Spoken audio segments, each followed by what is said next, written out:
வணக்கம் நண்பர்களே. நாம் இன்னைக்கு இந்த வீடியோவில் என்ன ஒரு முக்கியமான தகவலை பற்றி பார்க்க போகிறோம் அப்படின்னு சொல்லிட்டு பார்த்தீங்கன்னா, ரீசெண்டாக ரிலீஸ் ஆன கருப்பு படம் ரிலீஸ் ஆகிறதுக்கு முன்னாடி ஏகப்பட்ட சர்ச்சைகள்லாம் இருந்தது அப்படின்னே சொல்லலாம்.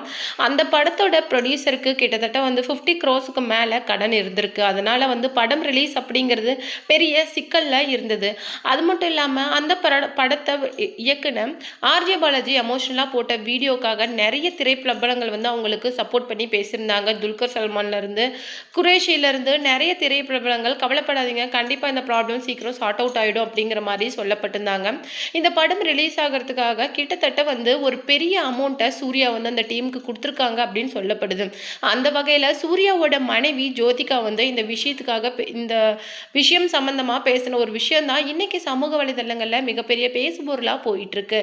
அது என்ன அப்படிங்கிறத பற்றி தான் நாம் இந்த வீடியோவில் டீட்டெயிலாக பார்க்க போகிறோம். வீடியோக்குள்ளே போகிறதுக்கு முன்னாடி நீங்கள் நம்ம சேனலுக்கு புதியவராக இருந்தால் மறக்காமல் சிபி ட்ரெண்டிங்கை சப்ஸ்கிரைப் பண்ணி ஃபாலோ பண்ணிக்கோங்க. வாங்க வீடியோக்குள்ளே போகலாம். சூர்யா சவுத் இந்தியாவிலேயே ஒரு நல்ல ஆக்டர் அப்படிங்கிறது எல்லாருக்குமே நல்லா தெரியும். ஆனால் என்னமோ தெரில, அவருடைய படங்கள் ரிலீஸ் ஆகும்போது மட்டும் ஏன் இவ்வளவு பிரச்சனைகள் வருது அப்படின்னு சொல்லிட்டு என்னால் நம்பவே முடியல. ஏன்னா அவருடைய நிறைய சோஷியல் அவேரான ஃபிலிம்ஸ் எல்லாம் ஓடிடியில் ரிலீஸ் ஆயிருக்கு. அவருடைய படங்கள் ரிலீஸ் ஆகும்போது மட்டும் அதுக்கு நிறைய பிரச்சனைகள். அது மட்டும் கிடையாது, படம் ரிவ்யூ பண்ணுறதும் தப்பாக ரிவ்யூ பண்ணி அவருடைய படத்தையே மொத்தமாக கொலாப்ஸ் பண்ணி விட்டுறாங்க. ஏன் சூர்யா மேலே இவ்வளோ வன்மம் இருக்குது நிறைய பேருக்கு அப்படின்னு சொல்லிட்டு இன்னமும் என்னால் நம்பவே முடியல. ஏன்னா one of the best actor அப்படின்னே சூர்யாவை சவுத் இந்தியாவில் சொல்லலாம். அப்படிப்பட்ட அவருக்கு அவர் நிறைய சோஷியல் அவேரான ஃபிலிம்ஸ் எடுக்கும் போது தான் இந்த ப்ராப்ளம் வருது. ஸோ யாரோ இந்த விஷயத்த கண்டிப்பாக மக்கள்கிட்ட மிஸ்லீட் பண்ணிட்டு இருக்காங்க அப்படிங்கிற விஷயத்த மட்டும் என்னால் புரிஞ்சுக்க முடியுது.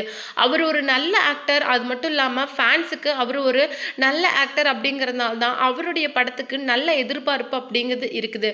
நடுவில் யாரோ பண்ணுற சில தவறுகள், அது மட்டும் இல்லாமல் மிஸ்லீடால தான் இந்த படம் அப்படிங்கிறது லாஸ்ட் டைமில் கொலாப்ஸ் ஆகுது. இது ஃபர்ஸ்ட் டைம் கிடையாது. இது கிட்டத்தட்ட 2-3 டைம்ஸ்க்கு மேலே இப்படி நடந்திருக்கு. கிட்டத்தட்ட சூர்யா இல்லைன்னா இந்த படத்தை ரிலீஸ் பண்ணியிருக்கவே முடியாது அப்படிங்கிற மாதிரி சொல்லியிருக்காங்க. இந்த மாதிரி பண்ணுறவங்க கண்டிப்பாக ஒரு நாள் அனுபவிப்பாங்க அப்படிங்கிற மாதிரி சூர்யாவோட மனைவி ஜோதிகா சொல்லியிருக்காங்க. அது மட்டும் கிடையாது, முதல்வர் விஜய் என்ன பண்ணியிருக்காரு அப்படின்னு சொல்லிட்டு பார்த்தீங்கன்னா, இந்த படம் ரிலீஸ் ஆகிறதுக்கு மறைமுகமாக ஹெல்ப் பண்ணியிருக்காங்க அப்படின்னும் சொல்லப்படுது. இன்னொரு முக்கியமான விஷயம் என்ன அப்படின்னு சொல்லிட்டு பார்த்தீங்கன்னா, அரசே நேரடியாக ஒரு உத்தரவு கொடுத்துருக்குது. 9 மணி சிறப்பு காட்சிக்கும் அலோ பண்ணியிருக்கிறாங்க. அது மட்டும் இல்லாமல் அவருக்கு ஒரு தேங்க் கொடுக்குற மாதிரி அந்த படம் ரிலீஸோட ஃபர்ஸ்ட்ல ஒரு தேங்க் கார்டும் முதல்வர் விஜய்க்கு கொடுத்துருக்காங்க. அது மட்டும் கிடையாது, இது மேலே திரைத்துறையை சேர்ந்த நிறைய பேருக்கு இந்த மாதிரி மறைமுகமானோ இல்லை நேரடியாகவோ உதவிகளை சிஎம் விஜய் பண்ணுவார். அது மட்டும் இல்லாமல் ப்ரொடக்ஷனில் வேலை செய்கிற நிறைய தொழிலாளர்களுக்கு ஒரு உதவிகளையும் அவர் கண்டிப்பாக செய்வார் அப்படின்னு சொல்லிட்டு எதிர்பார்க்கப்படுது. இந்த படம் தொடர்பாக ஆர்ஜே பாலாஜி போட்ட அந்த எமோஷனலான வீடியோவுக்கு நிறைய பேர் ஆதரவு தெரிவிச்சிருந்தாங்க. கிட்டத்தட்ட கேரளாவில் மட்டும் கிடையாது, இங்கே இருக்கிற நிறைய சின்னத்திரை செலிபிரிட்டிஸ் அப்படின்னு சொல்லிட்டு நிறைய பேர் அவருக்கு சப்போர்ட்டிவாக பேசியிருந்தாங்க.